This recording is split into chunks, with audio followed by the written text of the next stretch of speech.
नमस्कार दोस्तों, चलिए जानते हैं हरियाणा की 50 फटाफट बड़ी खबरों को सिर्फ 10 मिनट में। लेकिन उससे पहले यह वीडियो आप किस जगह से देख रहे हैं हमें कमेंट में जरूर बताएं।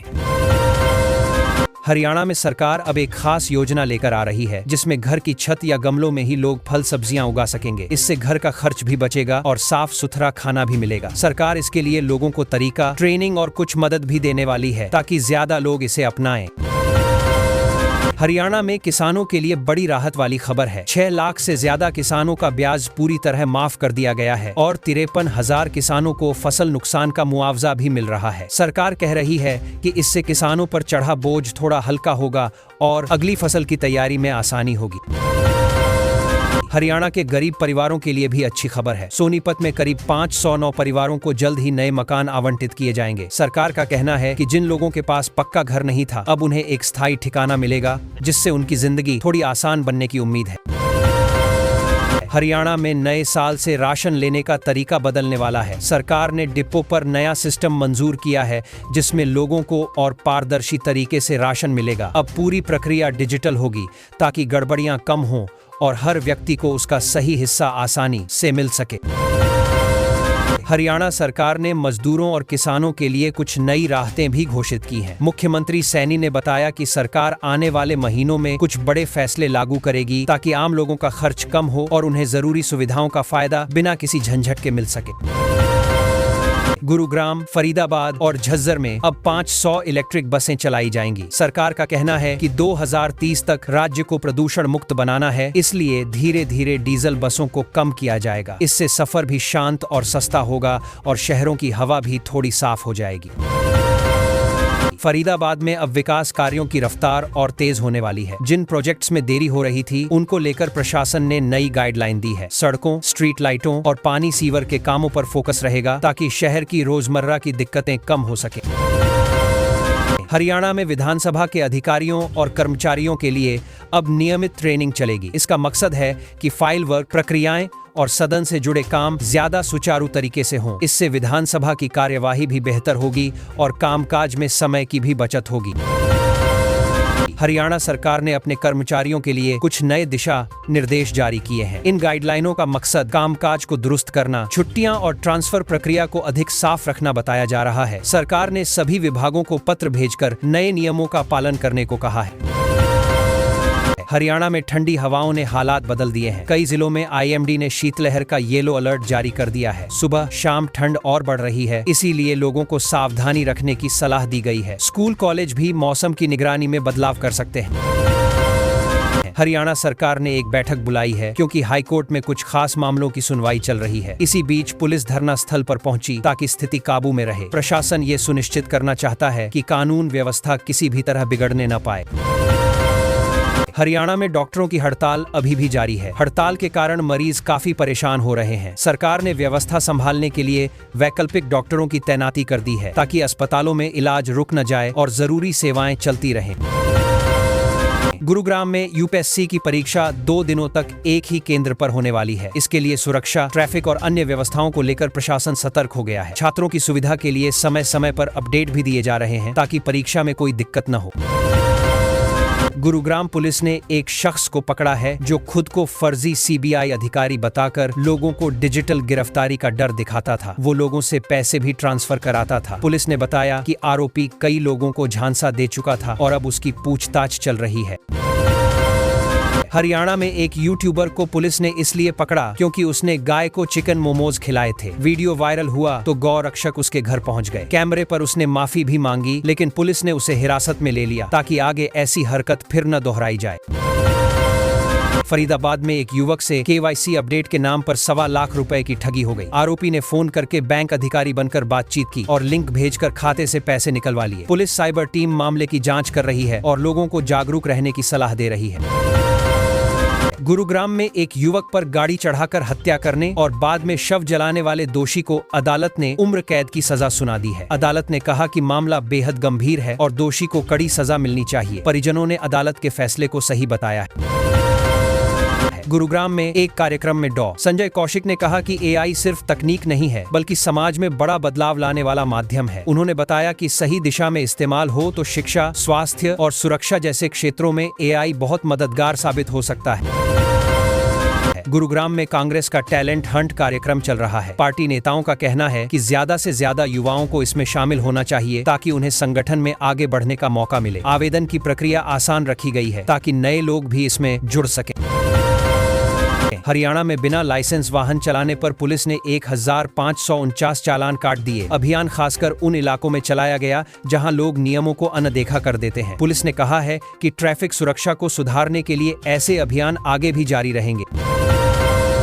पुलिस को अब एक नया high tech soundproof voice sample room मिल गया है। इससे अपराधियों की आवाज की पहचान और जांच में काफी मदद मिलेगी। यह कमरा पूरी तरह साउंड प्रूफ है, जिससे तकनीकी रिपोर्ट ज्यादा सटीक आएगी और जांच पहले से ज्यादा मजबूत होगी। टीवी के पार्टी ने दक्षिण भारत की राजनीति में बड़ा दांव खेला है। उन्होंने विजय को 2026 विधानसभा चुनाव के लिए मुख्यमंत्री उम्मीदवार घोषित कर दिया है। समर्थक इसे बड़ी घोषणा मान रहे हैं और पार्टी का कहना है कि आने वाले चुनाव में इससे उन्हें फायदा मिलेगा। 24 दिसंबर को अमित शाह हरियाणा दौरे पर आने वाले हैं। मुख्यमंत्री ने बताया कि उनकी यात्रा के दौरान कई विकास योजनाओं की समीक्षा होगी। सुरक्षा व्यवस्था भी पूरी तैयार की जा रही है ताकि दौरा बिना किसी रुकावट के पूरा हो सके।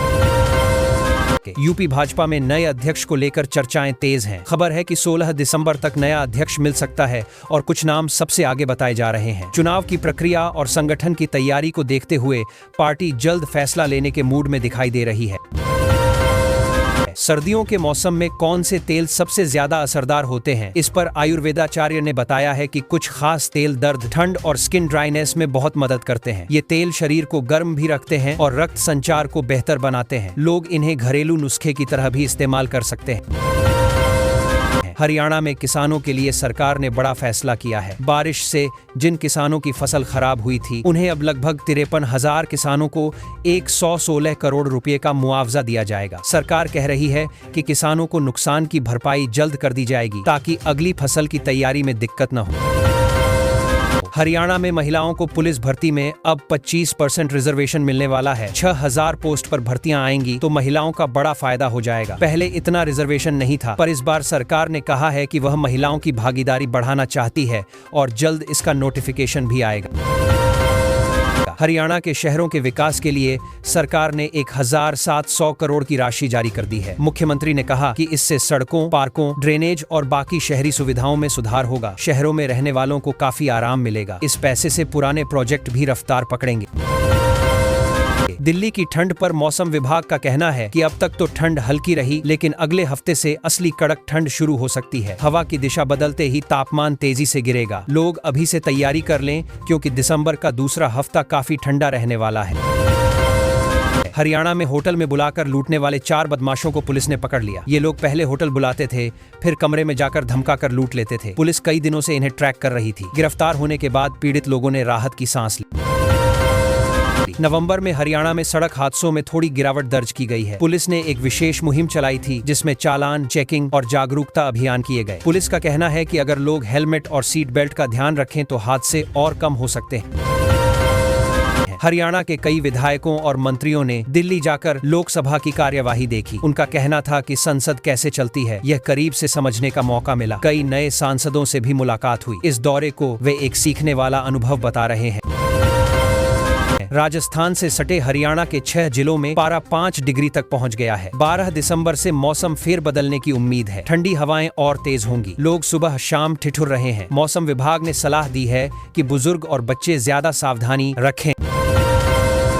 NH 44 पर एक बहुत दर्दनाक हादसा हुआ। बारात में जा रही 7 गाड़ियों को एक ट्रक ने टक्कर मार दी, जिससे कई लोग घायल हो गए। मौके पर हड़कंप मच गया। इलाज के लिए सबको अस्पताल भेजा गया। परिवार वालों की हालत देखकर किसी का भी दिल पसीज जाए। हरियाणा विधानसभा का सत्र 18 दिसंबर से शुरू होगा। इस बार कई अहम मुद्दों पर चर्चा होने की उम्मीद है। डॉक्टरों की हड़ताल, नई तबादला नीति और जिलों के पुनर्गठन जैसे विषयों पर बहस हो सकती है। सत्ता और विपक्ष दोनों तैयारियों में जुटे हैं। हरियाणा रेड क्रॉस को 10 नई एम्बुलेंस मिलने वाली हैं। इनसे दूर दराज के इलाकों में मरीजों को अस्पताल पहुंचाने में आसानी होगी। रेड क्रॉस के अधिकारी कह रहे हैं कि एम्बुलेंस बढ़ने से सेवा और बेहतर हो जाएगी। खासकर इमरजेंसी में समय बचाना आसान होगा। सदन में राहुल गांधी ने अमित शाह को बहस की खुली चुनौती दे दी। इसके जवाब में गृह मंत्री ने कांग्रेस पर वोट चोरी का पूरा इतिहास खोल दिया। दोनों तरफ से तीखे बयान चले। संसद का माहौल काफी गर्म रहा और टीवी डिबेट्स में भी ये मुद्दा पूरे दिन छाया रहा।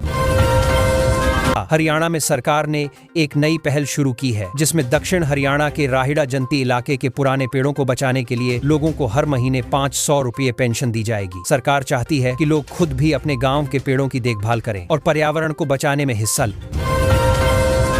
बिजली विभाग ने एक नई योजना शुरू की है, जिसके तहत अगर कोई आदमी बिजली चोरी की पक्की सूचना देता है तो उसे कुल जुर्माने का 10% इनाम मिलेगा। इससे विभाग को उम्मीद है कि लोग चोरी रोकने में मदद करेंगे और गांव कस्बों में बिजली व्यवस्था और मजबूत होगी। मुख्यमंत्री ने सभी सरकारी भवनों पर रूफटॉप सोलर पैनल लगाने का निर्देश दिया है। इससे भविष्य में सरकारी दफ्तरों का बिजली बिल काफी कम होगा और ऊर्जा का इस्तेमाल भी पर्यावरण के हिसाब से साफ सुथरा रहेगा। अधिकारी तेजी से सर्वे कर रहे हैं और काम जल्दी शुरू होने वाला है।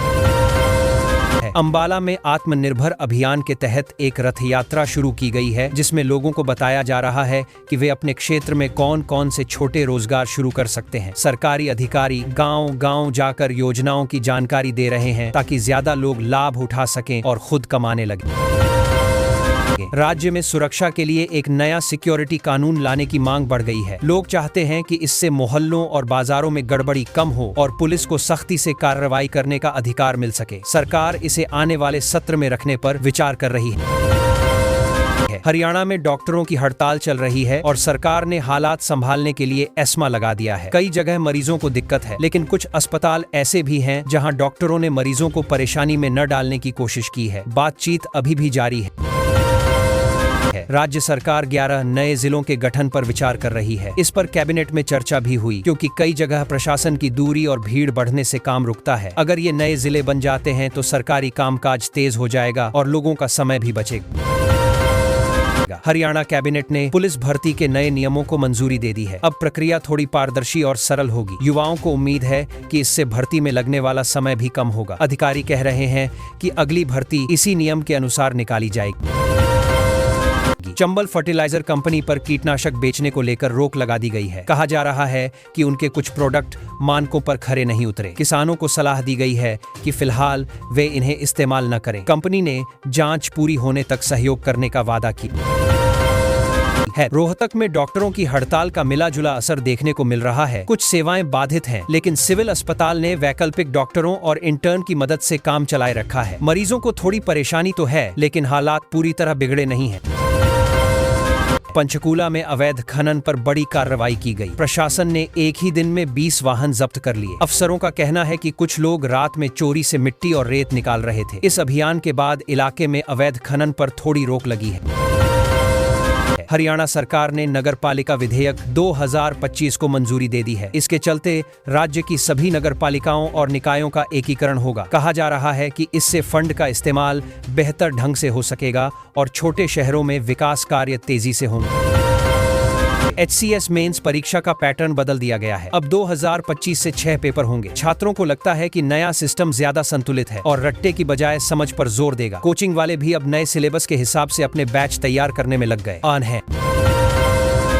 NCR में डीजल पर्यटन वाहनों की उम्र अब 10 साल तय कर दी गई है। इससे पुराने वाहन सड़क से हटेंगे और प्रदूषण कम होगा। कुछ वाहन मालिक नाराज हैं, लेकिन सरकार का कहना है कि पर्यावरण प्राथमिकता है और नए नियम जरूरी हो गए थे।